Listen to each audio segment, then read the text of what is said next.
Quinta parte. Diferencia que hay entre el alma humana y la de las bestias. Me gustaría mucho continuar y hacer ver aquí toda la cadena de las demás verdades que he deducido de estas primeras.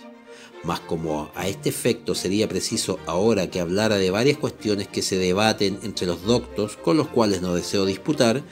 creo que será mejor que me abstenga y que diga en general cuáles son, a fin que deje juzgar a los demás sabios si sería útil que el público estuviera más particularmente informado de ellas.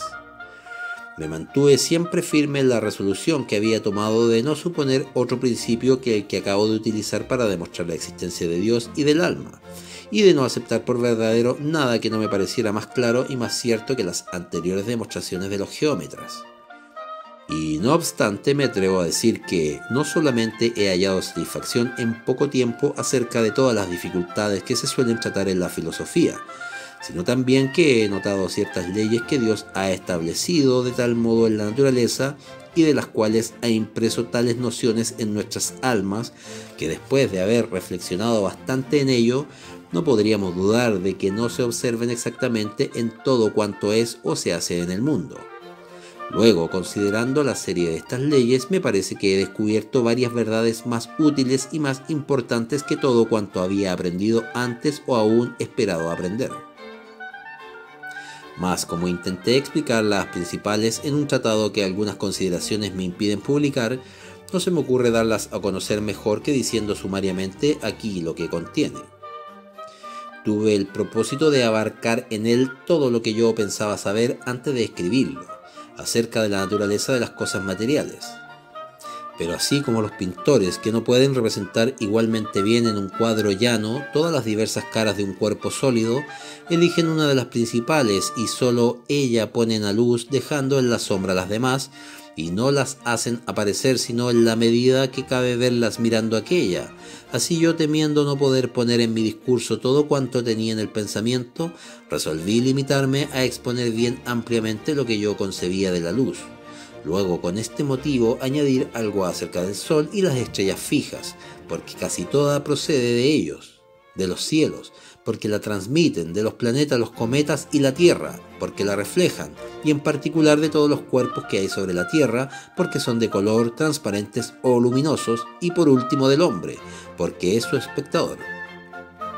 Pero para asombrear un poco todas estas cosas y poder decir más libremente lo que yo juzgaba en ellas, sin verme obligado a seguir ni a refutar las opiniones admitidas entre los doctos, resolví dejar todo este mundo para sus disputas y hablar solamente de lo que sucedería en uno nuevo, si Dios creara ahora en alguna parte, en los espacios imaginarios, materia bastante para componerlo y agitara diversamente y sin orden las diversas partes de esa materia, de suerte que compusiera un caos tan confuso como el que los poetas puedan fingir, y que en lo sucesivo se limitara a prestar su concurso ordinario a la naturaleza y la dejara hacer según las leyes que él estableció. Así, en primer lugar, describí esta materia y traté de representarla como que nada hay en el mundo. Me parece más claro ni más inteligible. Salvo lo que antes se ha dicho de Dios y del alma, pues hasta supuse expresamente que no había en ella ninguna de esas formas o cualidades de que se discute en las escuelas, ni nada en general cuyo conocimiento no fuera tan natural para nuestras almas que ni siquiera pudiera fingirse ignorarlo. Además, hice ver cuáles eran las leyes de la naturaleza y sin apoyar mis razones en otro principio que en las infinitas perfecciones de Dios. Traté de demostrar todas aquellas de que pudiera caber alguna duda y de hacer ver que aunque Dios hubiera creado varios mundos, no podría haber ninguno donde dejaran de observarse. Después de eso mostré cómo la mayor parte de la materia de ese caos debía, a causa de esas leyes, disponerse y arreglarse de cierto modo que la hiciera parecida a nuestros cielos. Como empero, ciertas de sus partes deben componer una Tierra y algunos planetas y cometas, de algunas otras un sol y estrellas fijas. Y aquí, extendiéndome sobre el tema de la luz, expliqué bien extensamente cuál era la que debía hallarse en el sol y las estrellas, y cómo desde allí atravesaba en un instante los inmensos espacios de los cielos, y cómo se reflejaba de los planetas y los cometas hacia la Tierra. Añadí también varias cosas relativas a la sustancia, la situación, los movimientos y todas las diversas cualidades de esos cielos y esos astros, de suerte que pensé decir bastante de ellos para hacer conocer que no se nota en los de este mundo nada que no se deba, o por lo menos pueda parecer muy semejante a los del mundo que yo describía. De ahí pasé a explicar particularmente la tierra, cómo, aun habiendo supuesto yo expresamente que Dios no había puesto peso alguno en la materia de que estaba compuesta, todas sus partes no dejaban de tender exactamente hacia el centro de ella, como habiendo agua y aire en su superficie, la disposición de los cielos y de los astros, principalmente de la luna, debía causar en ella un flujo y reflujo semejante en todas sus circunstancias al que se observa en nuestros mares. Y además cierta corriente tanto del agua como del aire, del levante al poniente, como la que se observa también entre los trópicos, como las montañas, mares, fuentes y ríos podrían formarse naturalmente en ella y venir los metales en las minas y las plantas crecer en sus campiñas, y en general generarse todos los cuerpos que se denominan mezclados o compuestos. Y entre otras cosas, puesto que después de los astros no conozco yo nada en el mundo que produzca el fuego salvo la luz, procuré hacer entender bien claramente todo lo que pertenece a su naturaleza, cómo se hace, cómo se nutre, cómo a veces solo tiene calor sin luz y otras luz sin calor, cómo puede producir colores diferentes en diferentes cuerpos y otras varias cualidades, cómo se funde y endurece otros, cómo puede consumirlos casi todos o convertirlos en ceniza y humo. Y por último, cómo de esas cenizas, por la sola violencia de su acción, forma vidrio, y cómo esa transmutación de las cenizas en vidrio me parecía ser tan admirable como cualquier otra que se haga en la naturaleza. Me complací particularmente en describirla. Sin embargo, yo no quería inferir de todo eso que este mundo haya sido creado del modo que yo proponía, pues es mucho más verosímil que desde el principio lo hiciera. Dios, tal como debía ser, pero es seguro y opinión comúnmente aceptada entre los teólogos que la acción mediante la cual Él lo conserva es exactamente la misma mediante la cual lo creó, de suerte que, aunque el principio no le hubiera dado otra forma que la del caos, con tal de que, habiendo establecido las leyes de la naturaleza, le prestara todo su concurso para obrar como ella tiene por costumbre, puede creerse sin menoscabo del milagro de la creación que por eso solo todas las cosas que son puramente materiales habrían podido con el tiempo llegar a ser en ella tal como nosotros las vemos actualmente. Y su naturaleza es mucho más fácil de concebir cuando se las ve nacer poco a poco,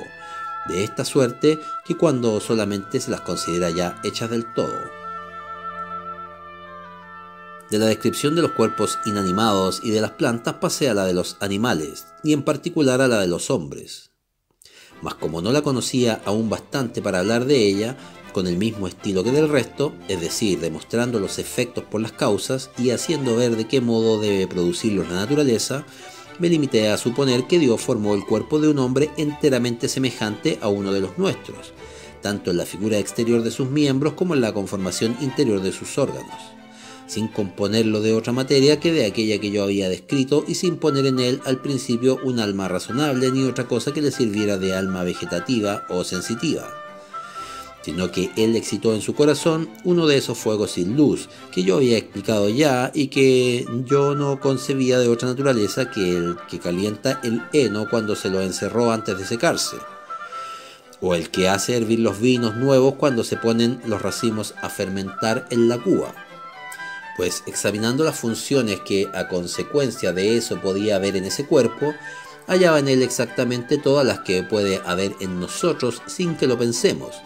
ni por consiguiente que contribuya a ella nuestra alma, es decir, esta parte distinta del cuerpo de la cual hemos dicho antes que su naturaleza consiste solo en pensar, y que son exactamente las mismas en que puede decirse que se nos parecen los animales desprovistos de razón, sin que en ellos pudiera encontrar por eso ninguna de las que, dependiendo del pensamiento, son las únicas que nos pertenecen como hombres, y en cambio las hallaba como consecuencia suponiendo que Dios creó un alma racional y que la unió a este cuerpo en cierta forma que yo describía. Pero con el objeto de que pueda verse de qué modo trataba yo este asunto, voy a concluir aquí la explicación del movimiento del corazón y las arterias, que, siendo el primero y más general que se observa en los animales, por él se juzgará fácilmente lo que deba pensarse de todos los demás. Y para que se encuentre menos dificultad en entender lo que diré de él, quisiera que quienes no estén versados en anatomía se tomaran la molestia, antes de leer esto, de hacer cortar ante sí el cuerpo de algún animal grande que tenga pulmones, pues en todo es bastante semejante al del hombre, y que se hagan mostrar las dos cámaras o concavidades que hay en él. Primeramente la que está a su lado derecho, a la cual van a parar los tubos harto grandes, a saber, la vena cava, que es el principal receptáculo de sangre y como el tronco del árbol, cuyas ramas son todas las demás venas del cuerpo, y la vena arterial, que así ha sido mal denominada, puesto que en realidad es una arteria, que teniendo como origen el corazón, se divide después de salir de él en varias ramas que van a esparcirse en todas direcciones por los pulmones. Luego, la que hay en su lado izquierdo, de la cual salen del mismo modo dos tubos, tan grandes o más aún que los precedentes, a saber, la arteria venosa, también impropiamente llamada así, pues no es otra cosa que una vena que viene de los pulmones, donde se divide en varias ramas entrelazadas con las de la vena arterial, y las del conducto llamado silbato, por donde entra el aire de la respiración, y la gran arteria que, saliendo del corazón, envía sus ramas por todo el cuerpo. Desearía también que se les mostrara cuidadosamente las 11 películas que, cual otras tantas pequeñas puertas, abren y cierran las 4 aberturas que hay en esas dos concavidades, a saber, 3 a la entrada de la vena cava, donde están dispuestas de tal manera que en modo alguno pueden impedir que la sangre que contienen se vierta en la concavidad derecha del corazón, y no obstante impiden exactamente que salga de ella. 3 a la entrada de la vena arterial, que, estando dispuestas de modo totalmente contrario, permiten perfectamente que la sangre que hay en esa concavidad pase a los pulmones, pero no a la que hay en los pulmones que vuelva a ella.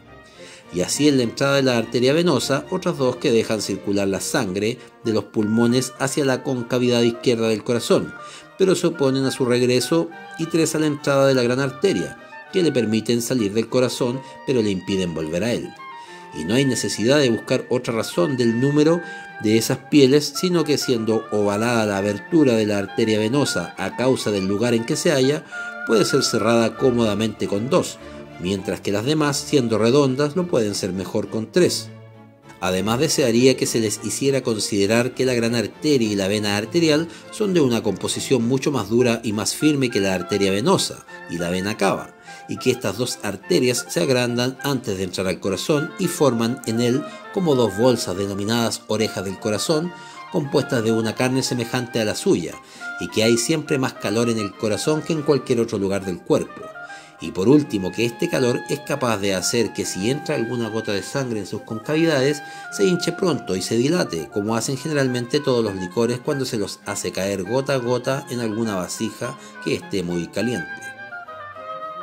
Pues luego de esto no necesito decir otra cosa que explicar el movimiento del corazón, sino que cuando sus concavidades no están llenas de sangre, necesariamente corre sangre a la vena cava a la derecha,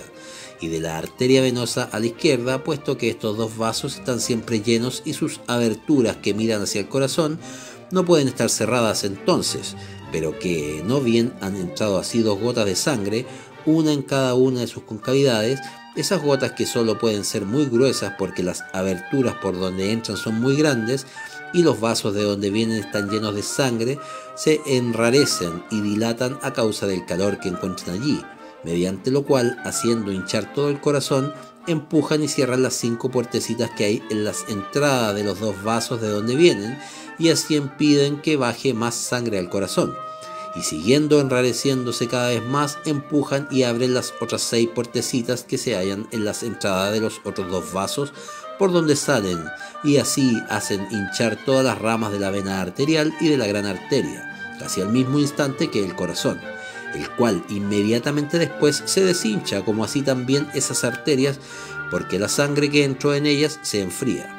Vuelven a cerrarse sus 6 puertecitas y las 5 de la vena cava y de la arteria venosa se abren de nuevo para dejar pasar 2 gotas de sangre que otra vez hacen hinchar el corazón y las arterias, exactamente igual que las precedentes. Y puesto que la sangre que entra así en el corazón pasa por esas 2 bolsas llamadas sus orejas, de ahí viene que el movimiento de esas sea contrario al suyo y que se deshinchen cuando él se hincha.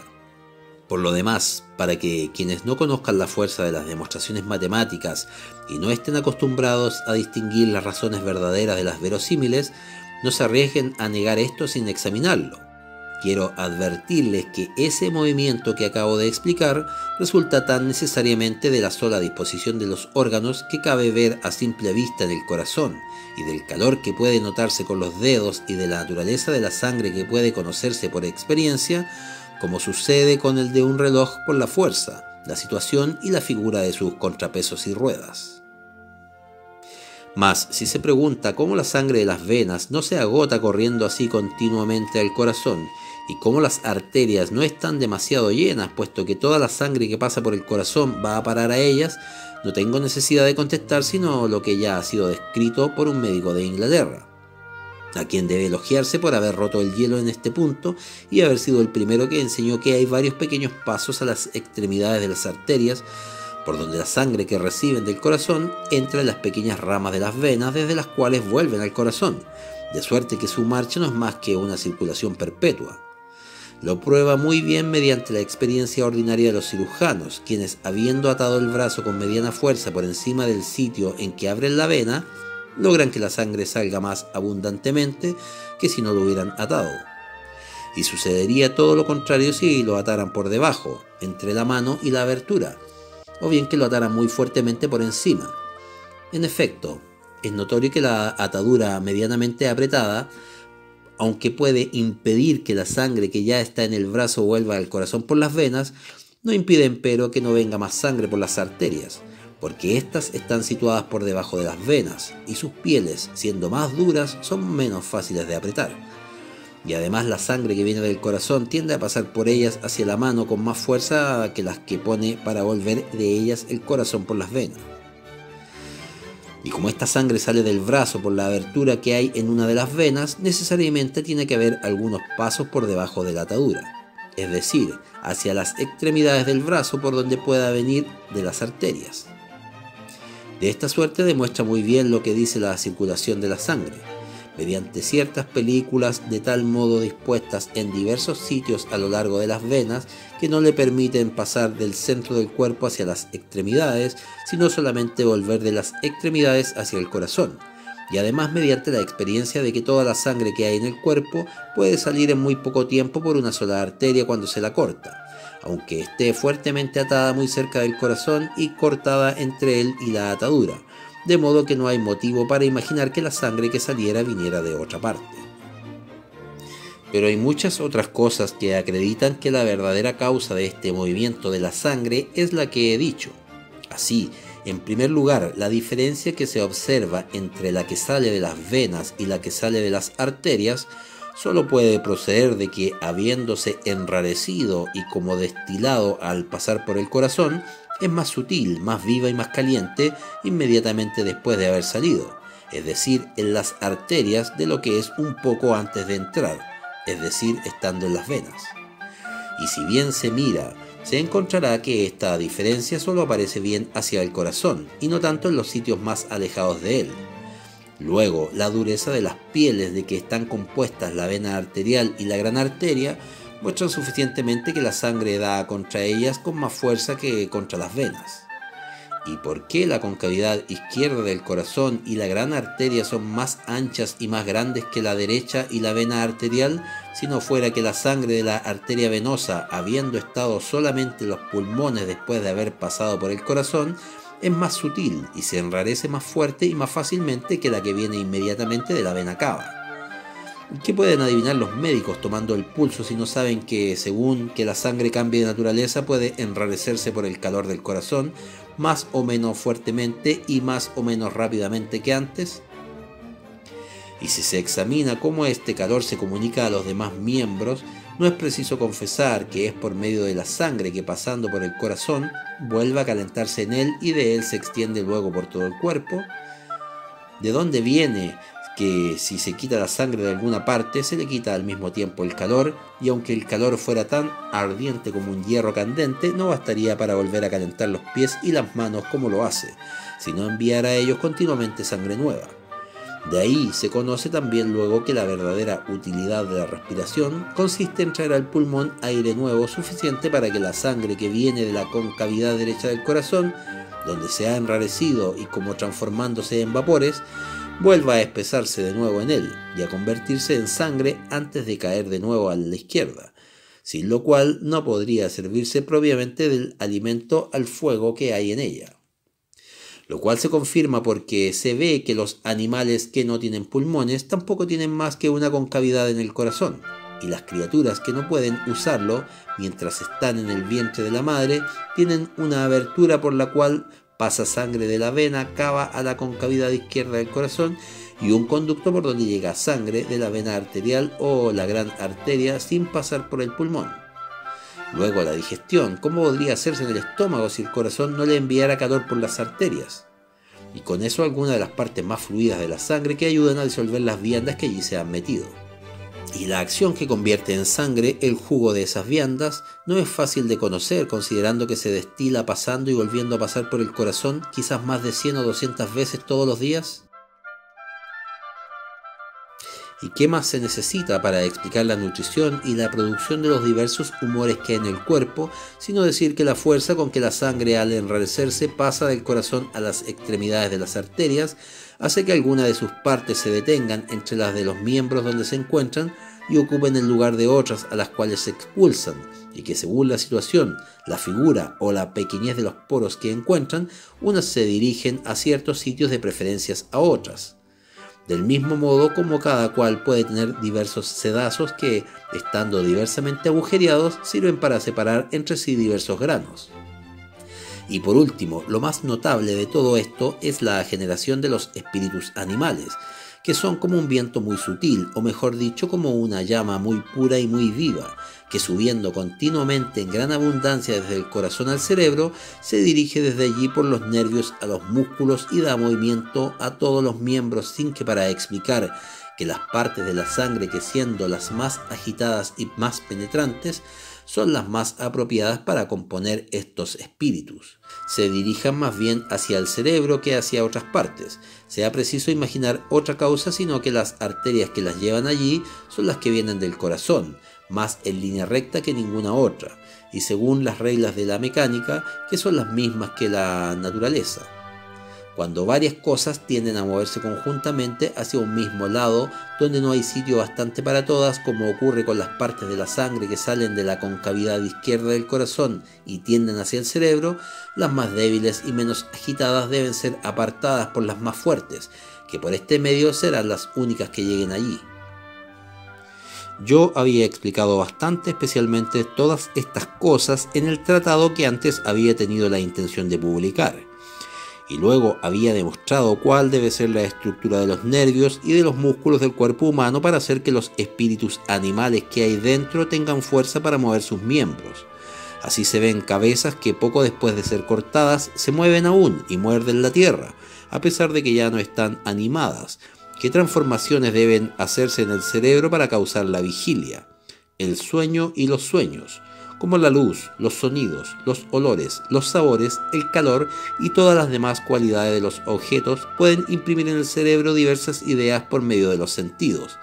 como el hambre, la sed y demás pasiones interiores. Le pueden enviar también las suyas, que debe ser tomado allí por el sentido común, donde esas ideas son aceptadas, por la memoria que las conserva y por la fantasía que puede modificarlas diversamente y componer otras nuevas, y por el mismo medio distribuyendo los espíritus animales en los músculos, para hacer mover los miembros de este cuerpo de tantas diversas maneras y tanto con motivo de los objetos que se presentan a esos sentidos como de las pasiones interiores que hay en él, que los nuestros puedan moverse sin que la voluntad los conduzca.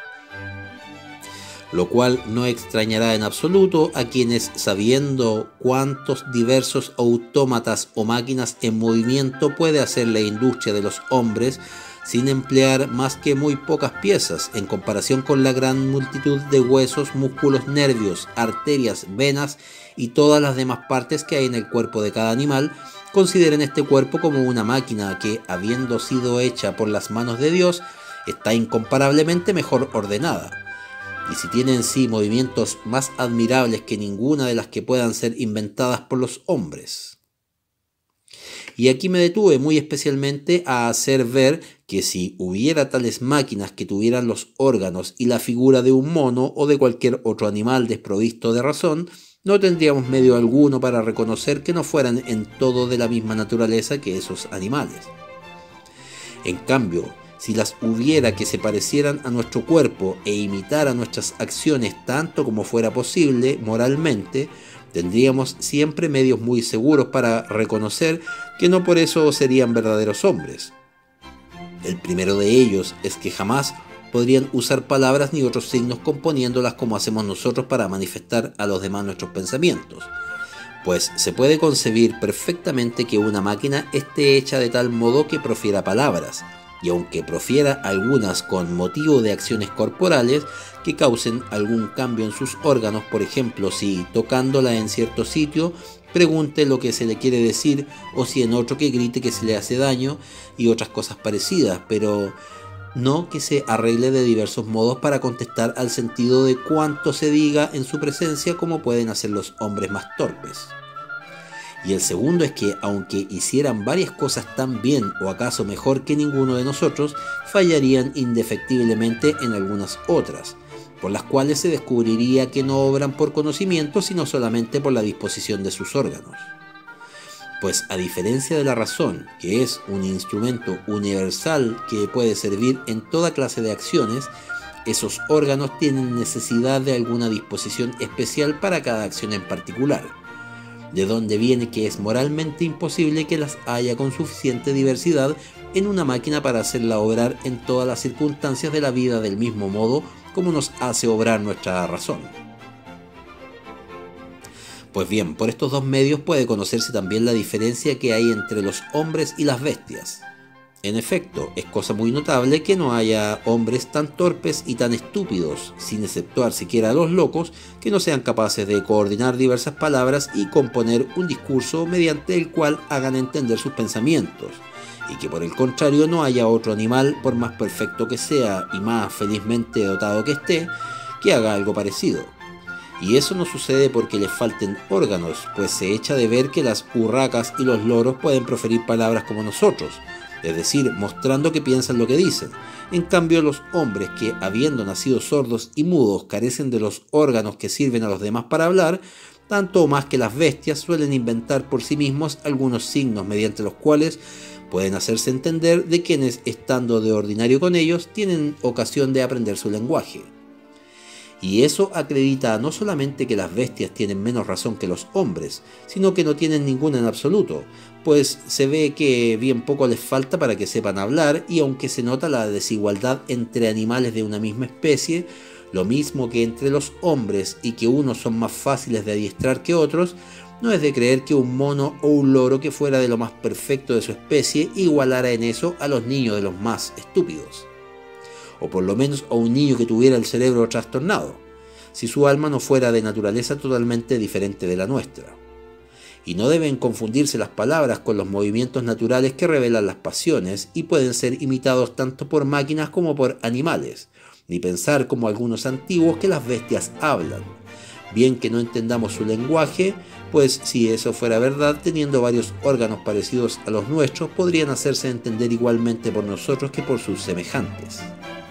También es muy notable el hecho de que, aún habiendo varios animales que revelan más industria que nosotros en alguna de las acciones, se ve empero que no la revelan en absoluto en muchas otras, de suerte que lo que hacen mejor que nosotros no demuestra que tengan espíritu, pues de lo contrario tendrían más que ninguno de nosotros y serían mejores en todo. Antes bien no tiene, y es la naturaleza la que obra en ella según la disposición de sus órganos, así como se ve que un reloj que solo está compuesto de ruedas y resortes puede contar las horas y medir el tiempo más exactamente que nosotros con toda nuestra sabiduría. Después de esto había descrito el alma racional, y hecho ver que no puede sacarse en modo alguno de la potencia de la materia como las demás cosas de que yo había hablado, sino que debe ser creada expresamente. Como no basta que se aloje en el cuerpo humano como un piloto en su buque, como no sea quizá para mover sus miembros, sino que es preciso que esté junta y unida más estrechamente con él para tener además sentimientos y apetitos parecidos a los nuestros, y constituir así un verdadero hombre. Por lo demás, me he extendido aquí un poco sobre el asunto del alma, porque es uno de los más importantes. En efecto, después del error de los que niegan a Dios, error que pienso haber refutado suficientemente antes, no hay otro que aparte más pronto los espíritus débiles del camino de la virtud que el imaginar que el alma de las bestias sea de la misma naturaleza que la nuestra, y que por consiguiente nada hemos de temer ni esperar después de esta vida, como les ocurre a las moscas y a las hormigas. En cambio, cuando se sabe cuán diferentes son ellas, se comprenden mejor las razones que demuestran que nuestra alma es de naturaleza enteramente independiente del cuerpo y por consiguiente no está sujeta a morir con él. Luego, como no se ven otras causas que la destruyan, nos sentimos naturalmente inducidos a juzgar que es inmortal.